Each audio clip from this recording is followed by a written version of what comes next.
Hello everyone and welcome to my Unreal Engine 4's beginner tutorial series. And in this episode we're gonna learn what are the game instances. So let's first make some things clear. So what are the game instances? So let's say this is our first third person level.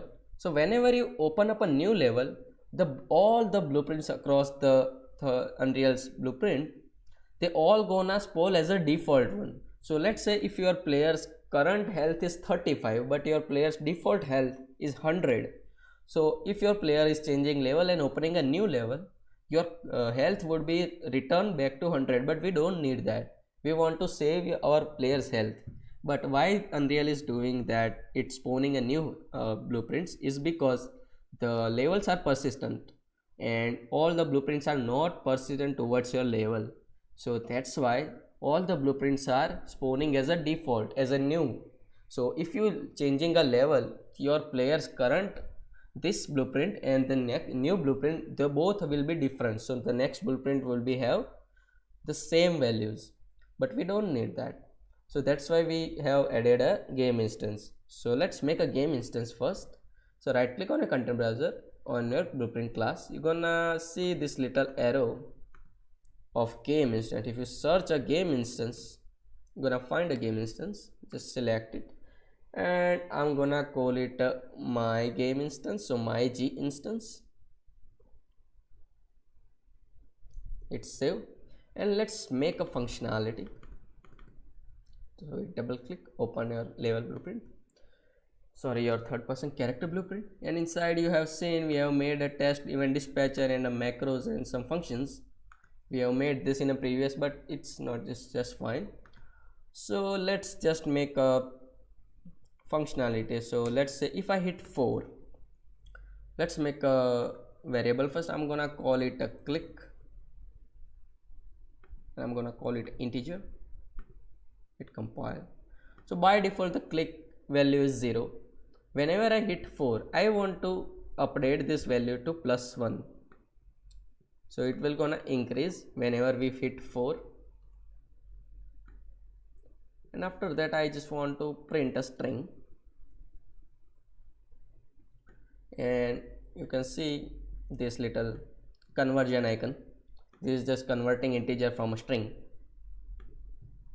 So if I hit play, if I hit 4, you can see we can increasing the value.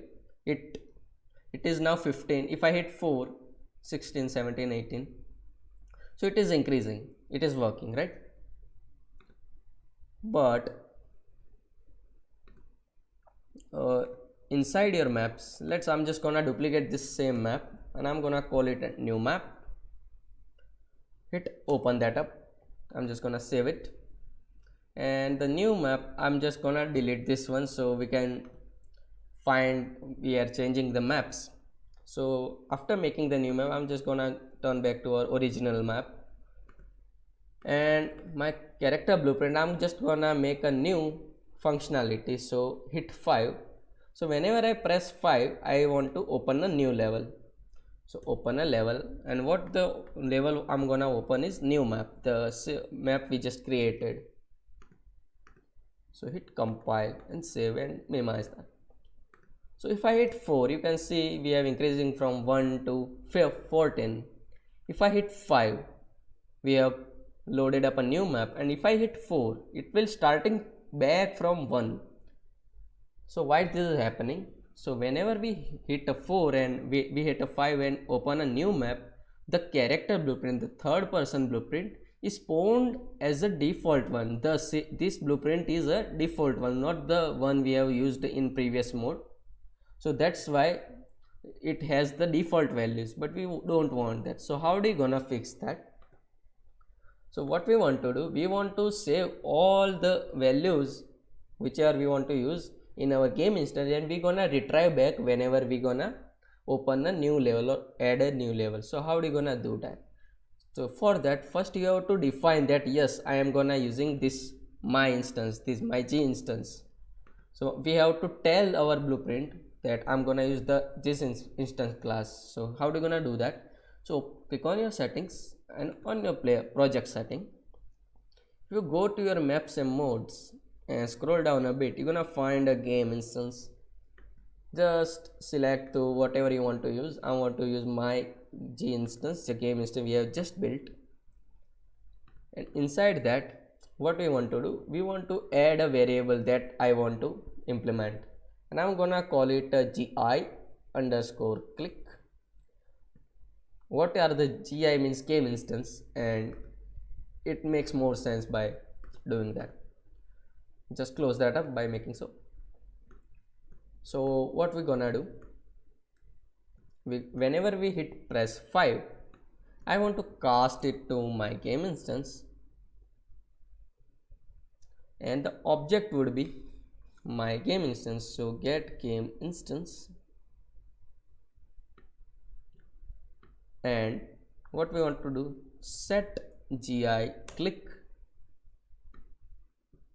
to your clicks variable, this one. So I am saving this one into our game instance. So if I hit compile, if I hit save and play, if I hit 4, so we have stopped at 8, and if I hit 5, then we have changed the level, so we have now inside a new level. But if I hit 4, it will still get back to 1. You can see that it is not starting from 9. So why this is happening? It's because we have saved the click variable inside our instance, but we haven't retrieved it back. So how do you gonna retrieve that back? So I'm just gonna call an event begin play. So whenever this blueprint is start, what I want to do, I want to just cast it to my game instance. So my game instance, and I just want the saved value of this game instance, I just want to retrieve it back and save it to our click. So get instance,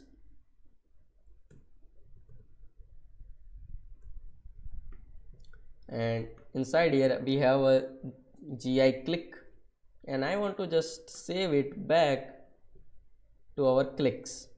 So whenever our player's blueprint is opened, the GI clicks variable would be retrieved back.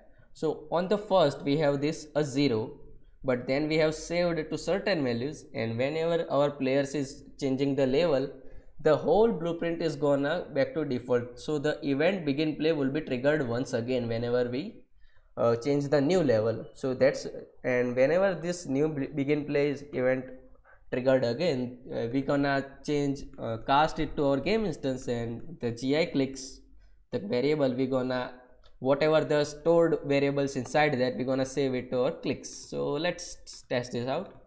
So 1 2 3 4 5 6 7 8 9. So we have stopped at 9, and I have changed the level, and if I hit 4, it will gonna start back from 9 onwards. So 10 11 12 13, you can see it is saved and we have retrieved back. So what we have done, so on the first time when your level starts, we have retrieved the event begin play, the game instance variable, and set it back to click. But on the first time whenever your game start, this game instance is 0, so it doesn't affect because it will start from 0. Then whenever we change the level, so obviously you won't gonna change your level by pressing a 5 button, but let's say you have a trigger box or something like this, so you can just add this code to that one, and this is how it will gonna change. And after that we have saved the click value inside this, and whenever we change your level, this event begin play gonna trigger once again because it's spawning a new blueprint. So it triggered once again, so the game instance gonna called once again, but this time we have a saved version. So the clicks gonna save, and we gonna retrieve back and set it to the clicks. So the game instance is used to communicate between two levels, and whatever the variables, whatever the functions we need, it will gonna save and retrieve it back. So this is very important thing. Thank you so much guys for watching, and bye bye.